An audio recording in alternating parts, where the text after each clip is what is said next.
everybody. Welcome to my channel. It's your girl Rhonda. It's time to get it in. It's time to talk about this P-Valley. It's Sunday. I was up at 3 o'clock in the morning watching P-Valley, and my emotions were, slung all over the place from left to right to left. Anyway, if you're not watching P-Valley, you're missing out. That's all I can say about that. This is probably my favorite show. I'm so glad to be able to. First of all, let me say this. I wasn't even going to review P-Valley because I wanted to just enjoy it. But every week it gets more and more intense, and I just feel like I got to talk about it. So here we are, me once again, jumping in. So let's get into it. P-Valley. Season 2, episode 5, I believe this is. The show starts with your boy Diamond over here banging out his girlfriend. I don't know what her name is, Big Bone, whatever her name is. Miracle's a terrible actress. I need her to go back to get some more acting classes because every scene that she's talking in is kind of like not that great. And so he's not elevating her, especially when all the other acting on this show is super good. She bringing him down a little bit. So if y'all's like real life relationship needs to play out somewhere, play it out somewhere other than P-Valley, because I'm not a fan. I'm not a fan of this situation. But anyway, he's banging her out. She, moaning and groaning, and he's doing his thing. And first he got his eyes closed. Then when he opens his eyes, he sees Keyshawn. So she's over here getting in with this dude, and he's, visualizing the person that we know he got a thing for Keyshawn. So they do their thing. He gets up and, now she's walking around like checking out his place, and she sees the altar with the ring on it. So she actually kind of gravitates towards it. Like, I'm not even sure. I mean, I guess if I was with some dude and, I saw an altar on his dresser, it might raise some questions. I'm not about to go touch that shit, but she was about to head on over there and see what's up. The ring is, what's this nigga's name? Octavius. Octavius's ring. So, Diamond has this altar all, set up for protection, I guess it is. So he sees her like scooting herself over there, and he tells her if she want to have warts on her face and her titties on her back, she better not touch that thing.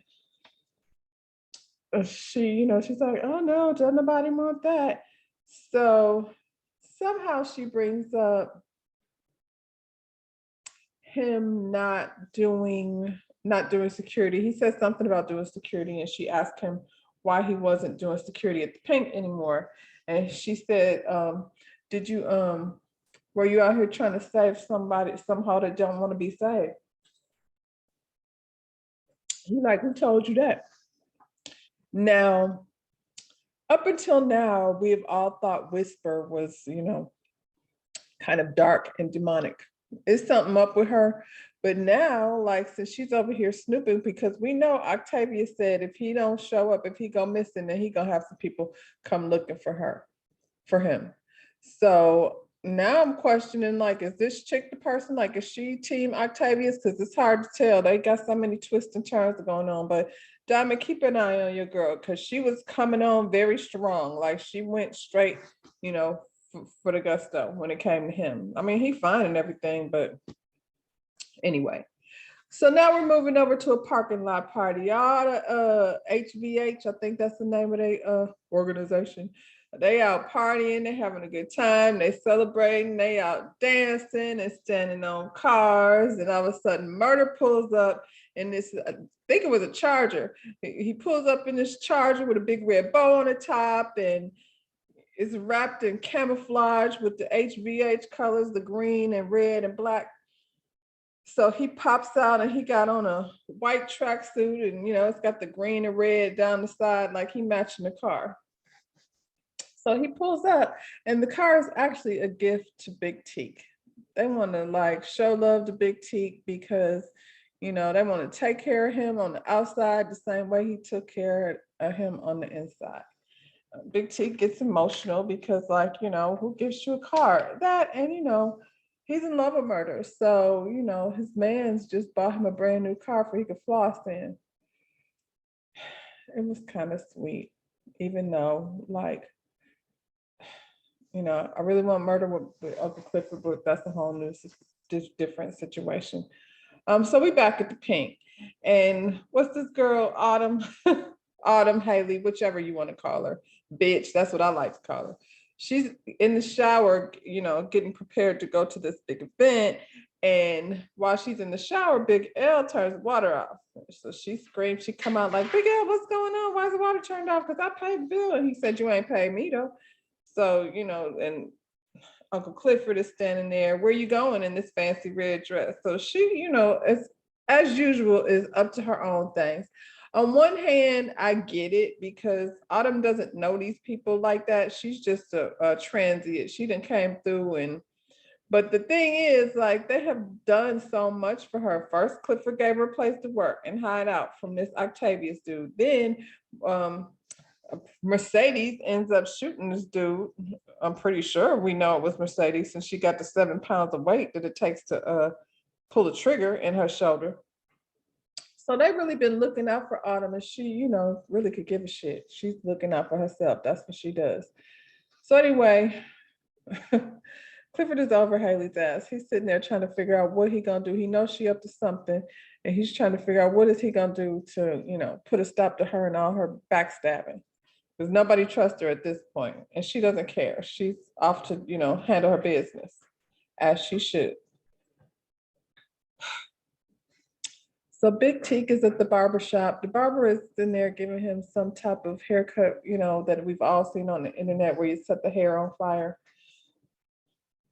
I've been doing hair for a very long time. I've not ever pulled out a torch to set anybody's hair on fire. That's one technique I'm probably not gonna pick up at this point, but at the end of the day, Teak is on a mission to make himself look good and feel good. He got a new car. I don't know where he found them fancy clothes he was flossing in, but you know, he been looking so rough and raggedy this whole time, like he's, you know, straight out of jail and they went on the road. So he ain't had no time to sit down and get a haircut. So he, you know, is on a mission to feel good.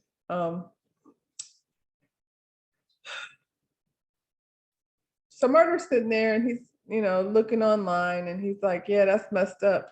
You know, what happened to Rome? So now we know Rome is dead. We're all glad about that. I know there was some question as to whether he was dead for real or not. So good, he's gone. Ain't nobody gonna miss this nigga. They haven't said how he died yet because Teak is but there was a barber that was like, well, what happened? Did he, you know, did he catch COVID? And they was like, nah, I don't know what happened. They haven't said. So while he's sitting there, Murder gets a call from Keyshawn and she tells him about Rome, what he tried to do to her. And Murder's pretty much was like, well, if that's the case, I'm glad he's dead. And then she told him that she told Roddy what happened and that Rome knew about him and Teak. And she didn't get to go into details about that because Derek walks in the house. So, you know, she tells Murder, you know, I'll call you back because now she got, you know, this crazy ass nigga that just, you know, beat the shit out of her the other day. So we all walking on eggshells. And he's beating on the baby. Trash ass nigga. So, you know, he's all like, who you talking to? And she was like, it's Murder, you know, we were just talking about Rome. And Derek goes, oh yeah, he was a good guy. And he walk around like, was he a good guy? He walking around like everything cool. She's all bruised up and, you know, beat up and spirit broken. And he's like, yeah, so-and-so wants me to come over to his house and help him build a fire pit. Do you want to come? And she's like, no. I mean, remember the other day when you beat the shit out of me? Well, I probably shouldn't be going out because I got bruises all over my face.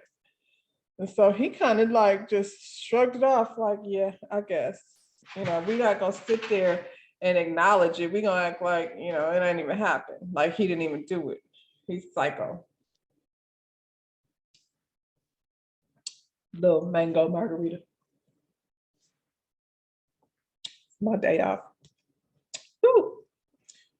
So yeah, she declines the offer because obviously she doesn't want to go in front of people with a bruised face. And you know, I'm pretty sure she doesn't want to, spend any additional time more than she has to with his ass.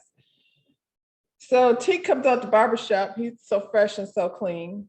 Um, Murder sitting on the car, thinking about probably what Keyshawn just told him. He seemed like he was in deep thought. Um, Teak is like, so where you want me to drop you off? He's trying to dump Murder for whatever reason. And Murder's like, I'm riding with you. And Teak gave him this look and he's like, unless you've got other plans, like, and he's like, nah, it's cool. You can ride.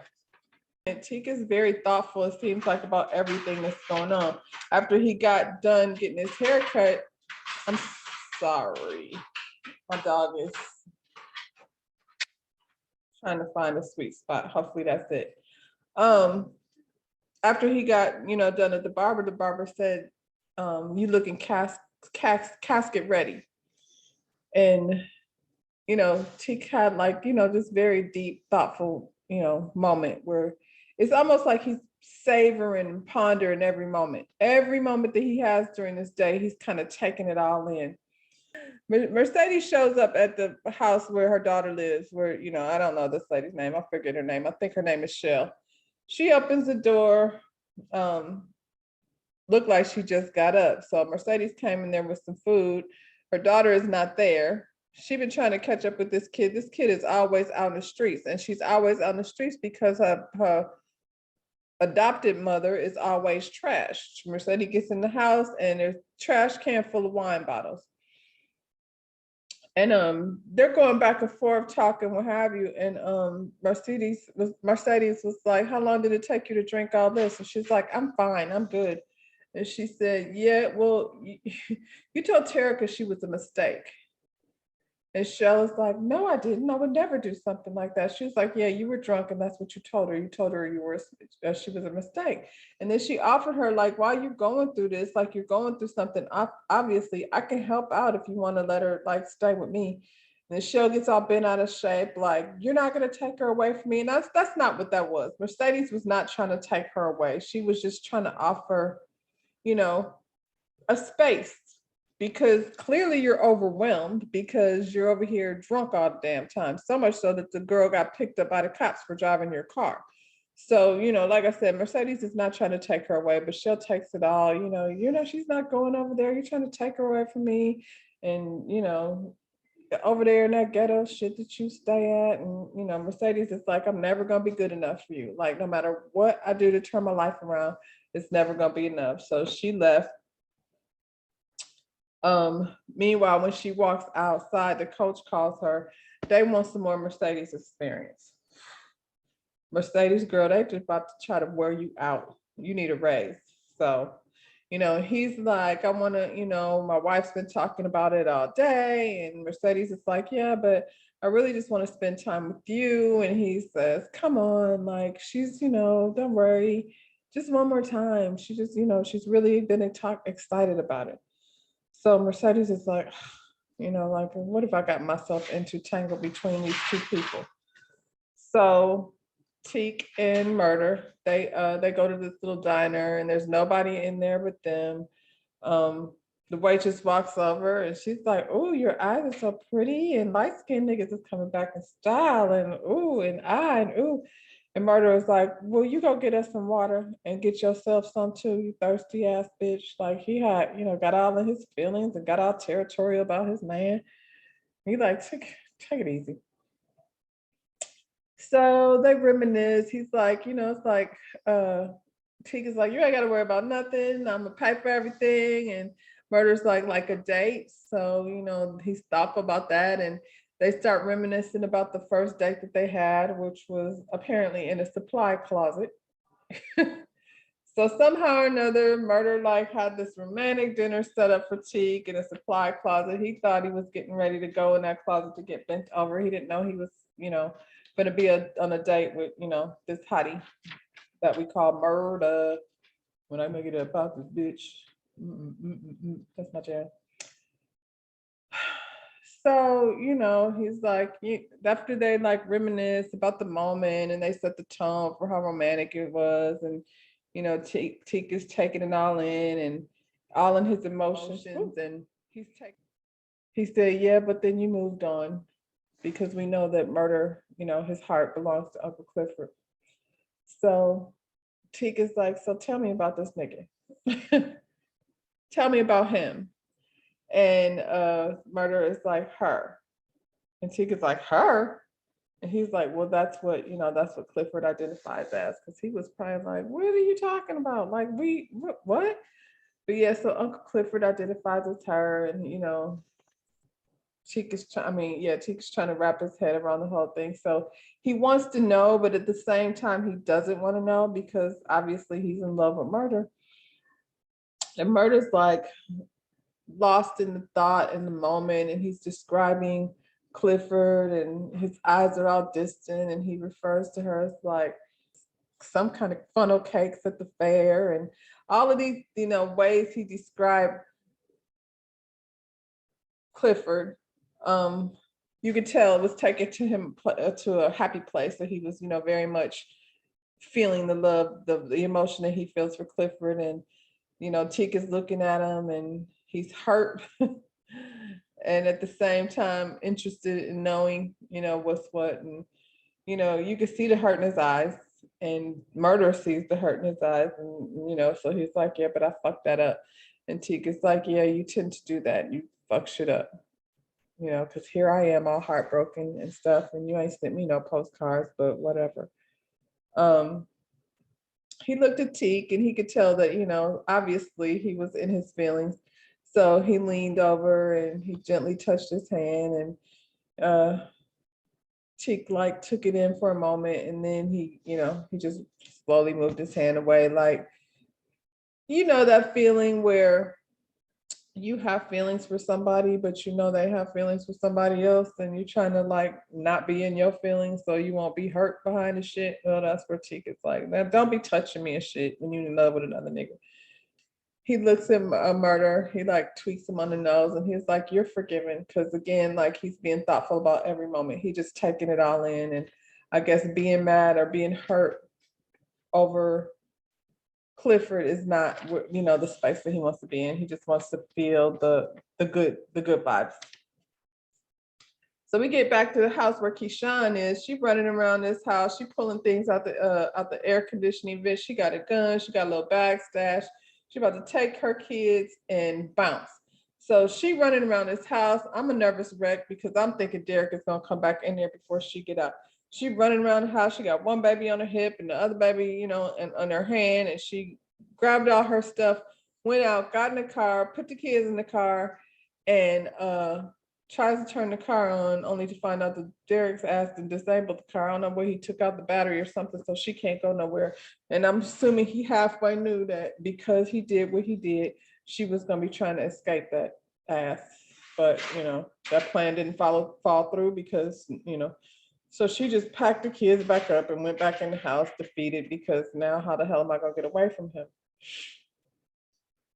So later on that night, it's like a long ass day. It's just a long ass day. So now it's like starting to be night. Teak and Murder pull up at this gas station. And, Teak is like, you give me a brand new car, I ain't got no gas in it. So while they're at the gas station, these girls are, on the pump right next to them, and they turn the radio up, and it's Murder. He hears himself on the radio. And oh my God, it turns into a party at the gas station. He's standing on the car. He having a whole celebration, about it's him. He hears himself on the radio for the first time. I suppose as an artist, that's really exciting. And you never really know, I don't think, when it's gonna happen. You don't know when it's gonna happen. He clearly didn't know. And then like they have this moment of emotion, and Murder is emotional because it's like, next level in his career. And Teak is emotional because he gets to share in it, and he's so excited. Like, he loves Murder, so he's so excited to see him, become successful, because Murder's success is his success. He puts all his heart into this dude. So these guys are behind him like, if you're not done with the pump, like, get out the way. And ignore his ass. They're so happy, they're not even gonna let Teak beat that ass today. So Murder is out there at the gas station taking pictures with his fans and what have you. And it was a whole moment. So, the bank shut down because the health department lady that came through. So they over there trying to get the reopening of the bank. But while they waiting on that to happen, Whisper and Roulette is down to somewhere dancing because they got to get their money. They can't wait on the reopening. They got to dance now. So it's always a treat to watch Roulette and Whisper on the pole. I would say they're probably the two most talented outside of Mercedes. She's there too, but watching them do their acrobatics is pretty much insane as far as I'm concerned. Homeboy that was down to the paint not too long ago that told her that she had them DSL lips. He pulled up and she's like, "Hey Terrence, how you doing?" Well, Terrence is not featuring her today. He over there talking about hook me up with your girl Whisper. So he over there so intrigued with Whisper. He said, yeah, he was getting ready to put his face in her place if she give him the chance to do it. And Roulette was like, well, I wish I would have had that opportunity besides, being offered the opportunity to get down on my knees. Hell, I could have got my,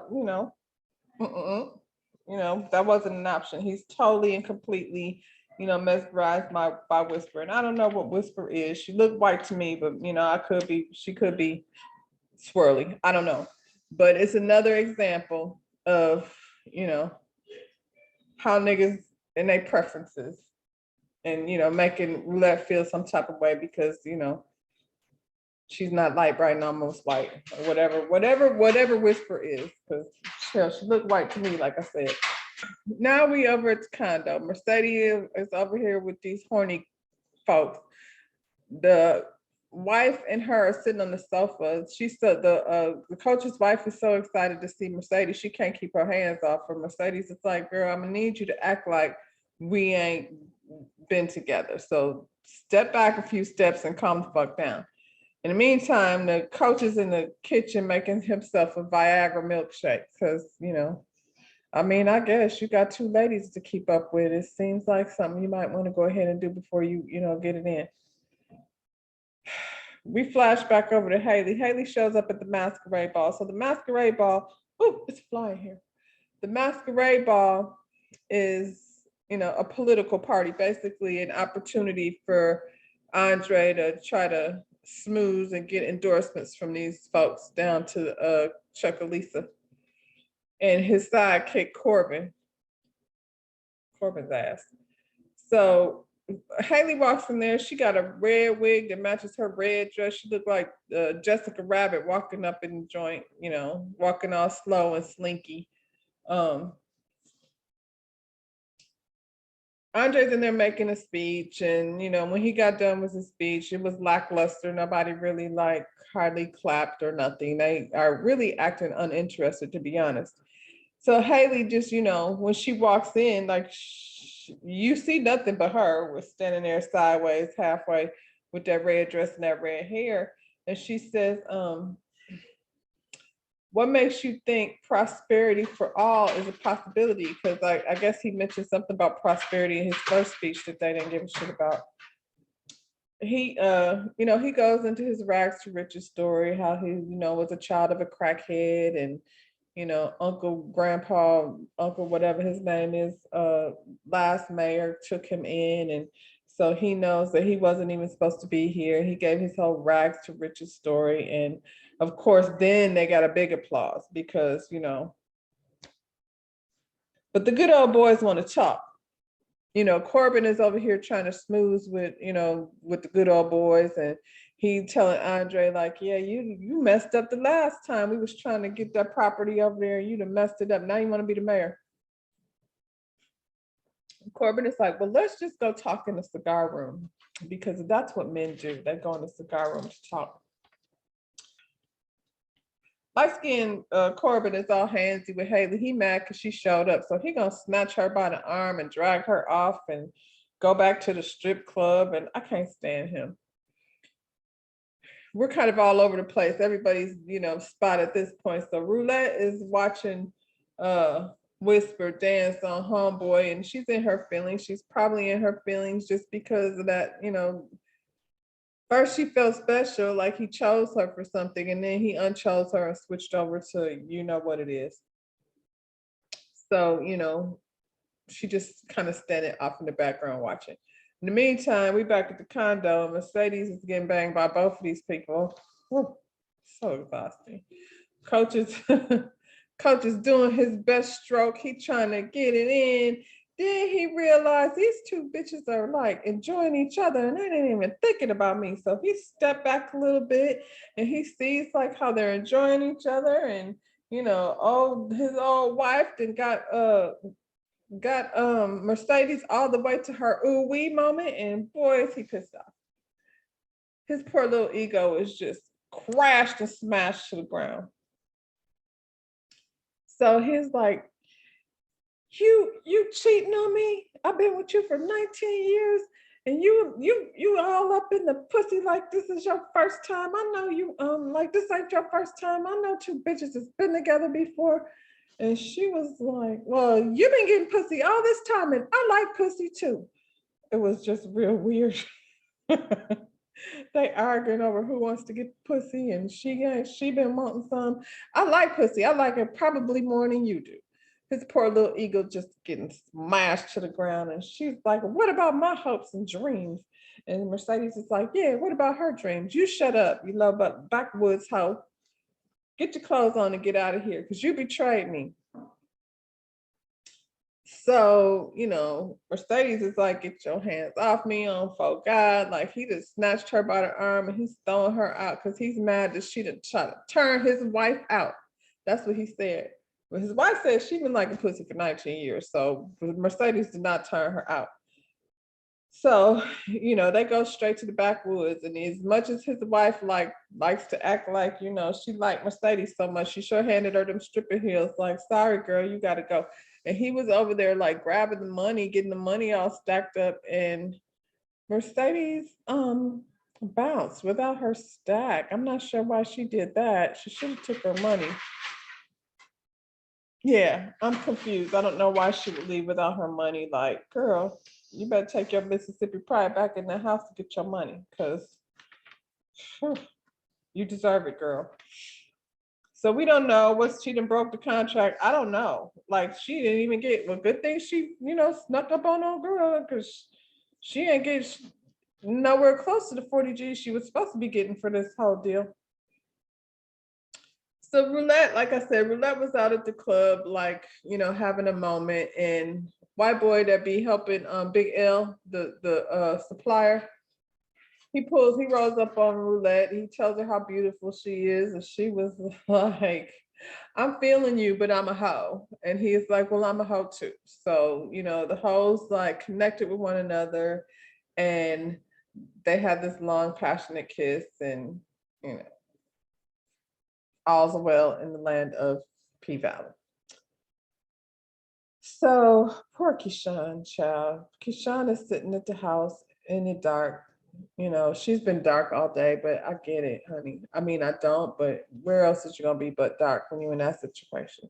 So she's sitting at the house and she's sitting on the couch with the gun in her hand. She just, I guess, planning to blow Derek's ass away as soon as he walks in the door.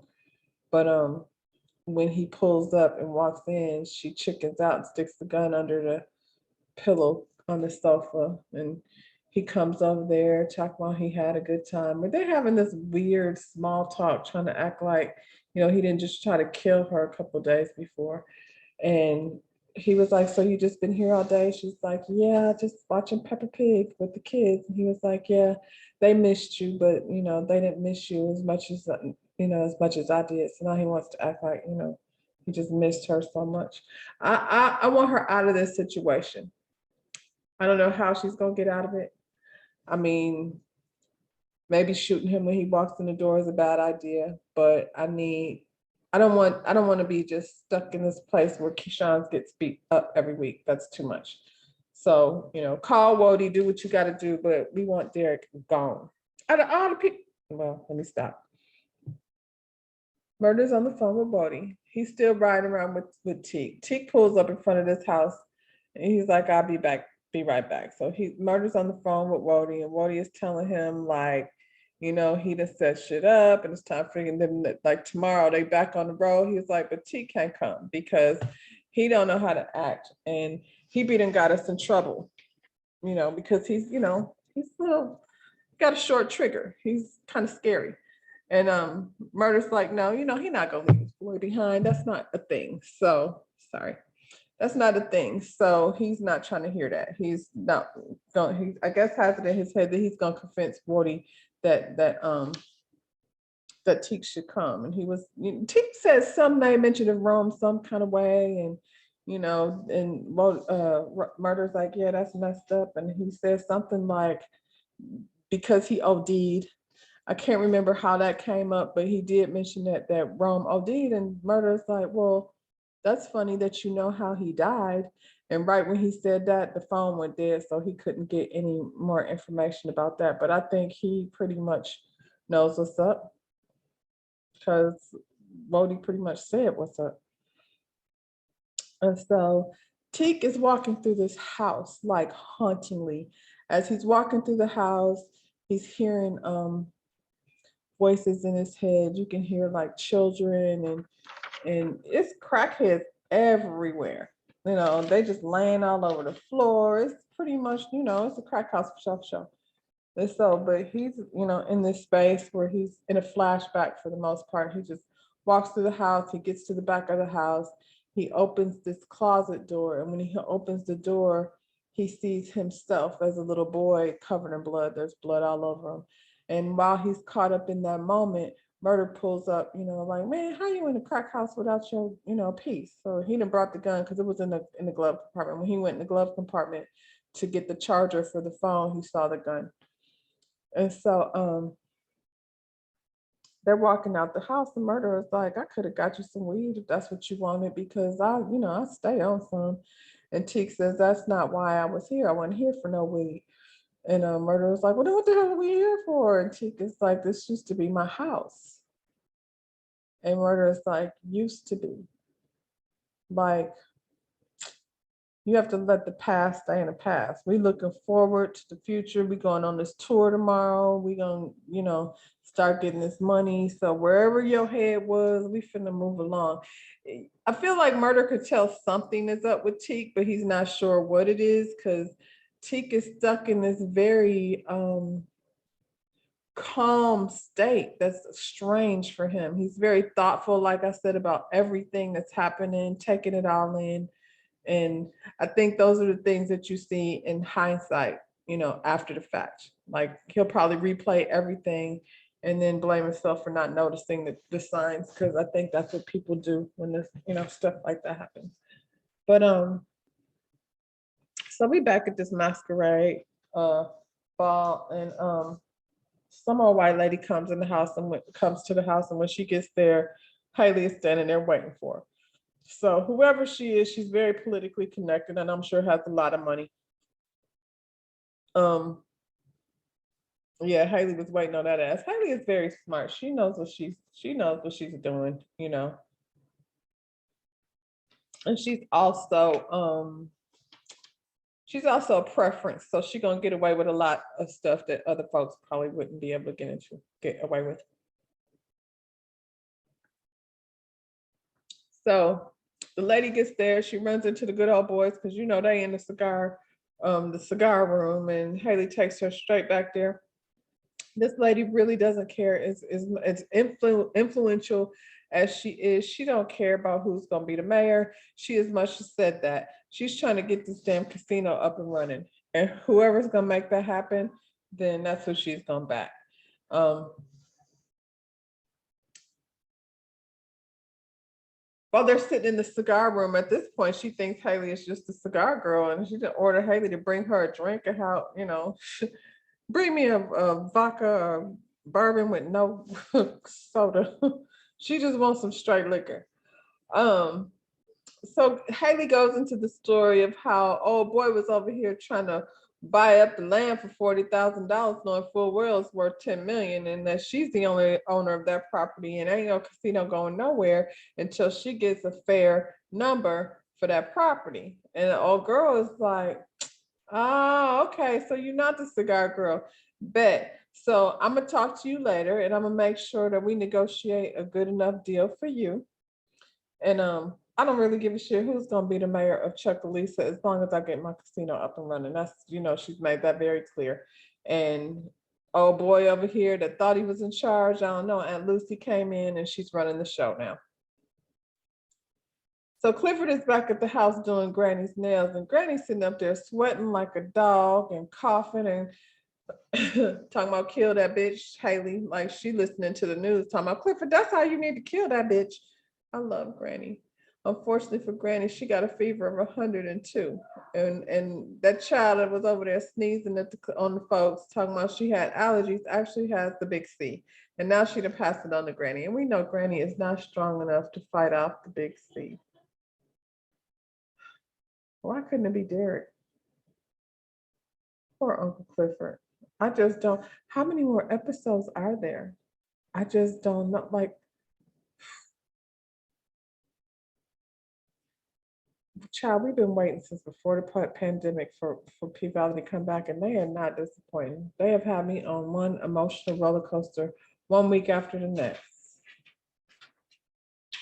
So Andre is on the phone. He gets back to his house. He on the phone. He got Corbin on the speaker.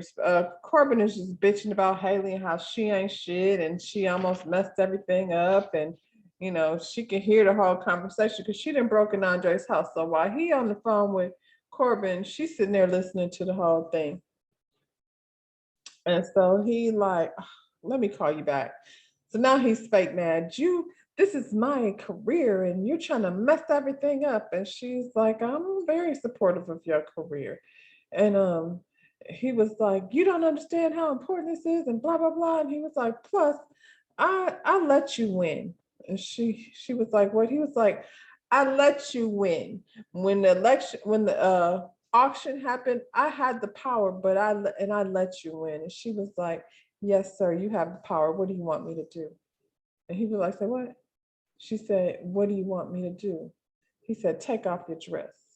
She took off her dress. What else do you want me to do? He said, crawl. I was like, see, niggas always, that's what they think of us. You want me to get down on the floor and crawl for fucking what?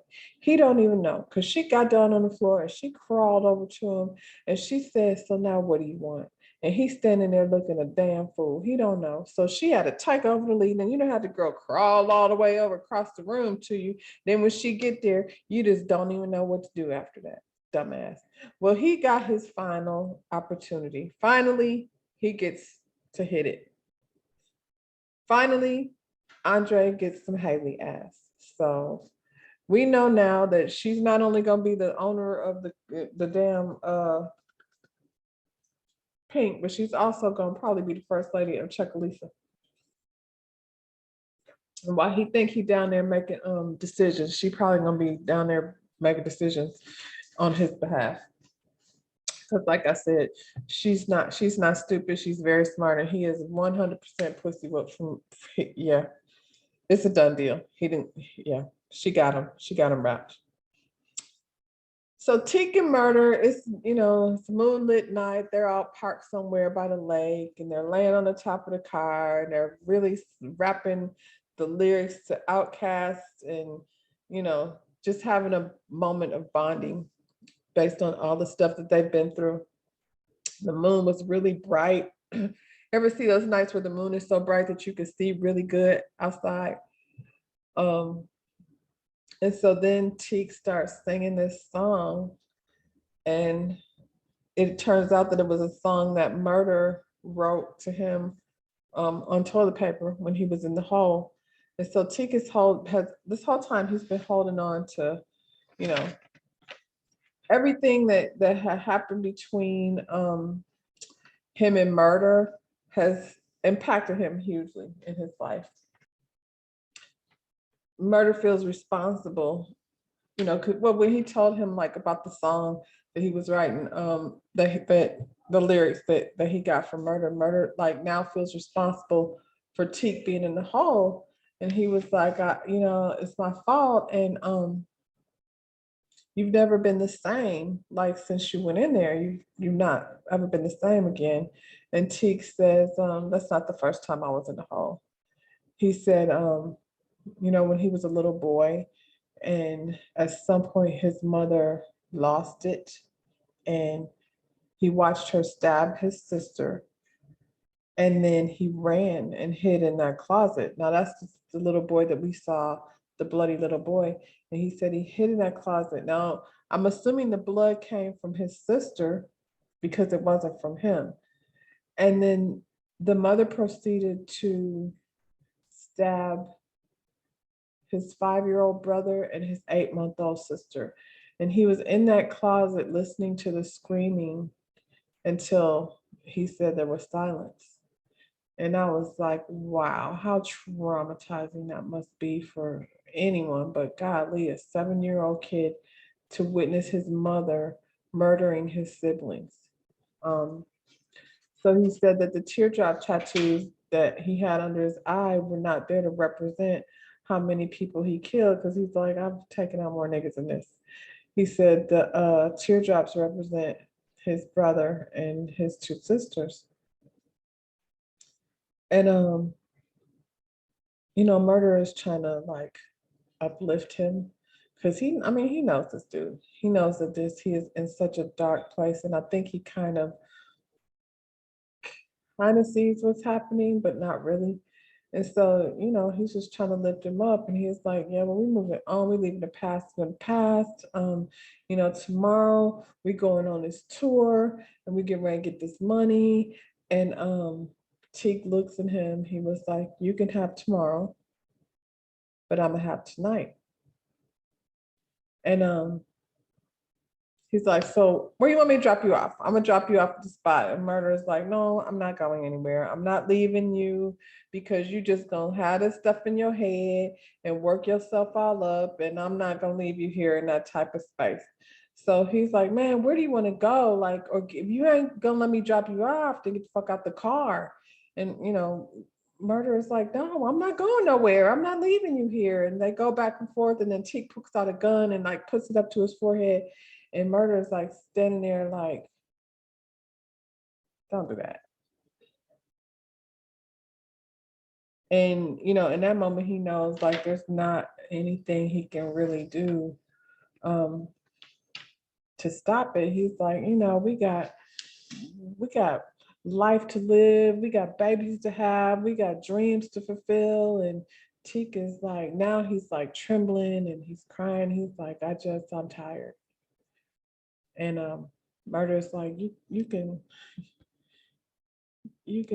sleep when you're dead. We gonna keep going. And Teague, he said, I can't even see the light. And I feel like we knew that from the very beginning. We knew that this dude was very volatile and very much in a dark place. But, you know, I think sometimes like being out can maybe be more overwhelming than being inside, because now he's been in there so long and the world has changed and he don't see himself anywhere in the world. He sees Murder, the person that he loves, like glowing up and, becoming this big star. And it's a bit much. And so he's sitting there like, Murder is in tears and Teague is like in tears. He just keeps on taking these deep breaths because he knows like at this point the gun is cocked. Like we heard the click. And Murder is, trying to come up with the words to pull him back from that dark place. And he's just sitting there looking at him like at a loss of words, because he said so much and it's just not working. And Teague looked at him and he said, HBH for life. And then Murder said, for life. And then pow, you see the light in the back of the car, and we don't know. I mean, we know what happened. And so a few minutes, not, a few seconds go by and Murder comes out the car and you see Teague's blood all over his pants. And I'm assuming, he must have just slumped over in his lap because that's where the blood was all over Murder. And so he sat there and watch this person that he has, you know, such deep feelings for blow his own brains out. Whew.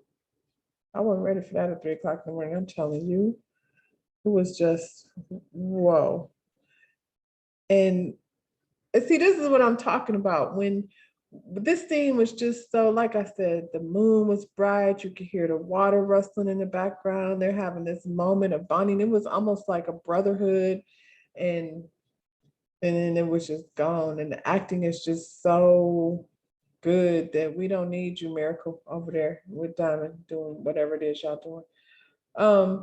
So Mercedes is at her house sitting there, you know, probably feeling broke down. And what a hell of a day she had. First, she went over to this crazy lady's house, and this lady like made her feel like shit. And then she went over here with this freaky ass couple.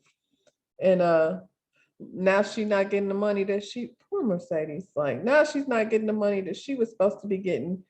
And there's a knock at her door. Her daughter shows up. She's all hysterical, in tears, and Mercedes like, "What's wrong? What's wrong? What's wrong?"